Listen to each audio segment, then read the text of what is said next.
నమస్తే, welcome to Andhraprabha. నేను తేజస్వి. 2028 నాటికి తెలంగాణ రాష్ట్ర ముఖ్యమంత్రి కావాలని బీజేపీ కామారెడ్డి ఎమ్మెల్యే కాటిపల్లి వెంకటరమణారెడ్డి ఆకాంక్షించారు. ఈ లక్ష్యాన్ని సాధించడానికి నా దగ్గర పక్కా ప్రణాళిక ఉంది. 2023 ఎన్నికల్లో కామారెడ్డి అసెంబ్లీ స్థానం నుండి పోటీ చేసి విజయం సాధించకపోతే రాజకీయాల నుంచి తప్పుకుంటానని సవాల్ విసిరిన విషయం తెలిసిందే. అప్పటి ముఖ్యమంత్రి కె చంద్రశేఖరరావు ప్రస్తుతం సీఎం రేవంత్ రెడ్డి వంటి ప్రముఖులతో పోటీ పడినా నేను విజయం సాధించాను.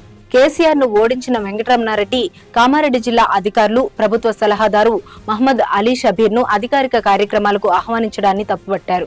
తాను ముఖ్యమంత్రి పదవిని చేపట్టిన తర్వాత నా స్నేహితురాలికి కేబినెట్ ర్యాంక్ కలిగిన ప్రభుత్వ సలహాదారుగా నియమిస్తానని ఆయన ప్రకటించిన వీడియో ఆదివారం వైరల్ గా మారింది. కామారెడ్డిలో అవినీతి రహిత వాతావరణాన్ని నెలకొల్పేందుకు కట్టుబడి ఉన్నానని, జిల్లాలో అధికారుల్లో చిత్తశుద్ధి ముఖ్యమని ఉద్ఘాటించారు. నిజాయితీ పరులైన అధికారులను గౌరవిస్తానని, అవినీతి పరులను తరిమి కొడతానని స్పష్టం చేశారు.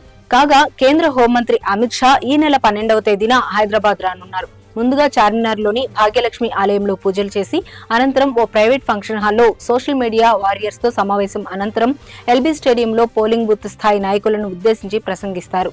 ప్రధాన కార్యదర్శులు తరుణ్ చుగ్, సునీల్ బన్సాల్, తెలంగాణ బీజేపీ అధ్యక్షుడు కేంద్ర మంత్రి జి కిషన్ రెడ్డి, రాజ్యసభ సభ్యుడు కె లక్ష్మణ్, మాజీ మంత్రి ఈటెల రాజేందర్ తదితరులు పాల్గొంటారు.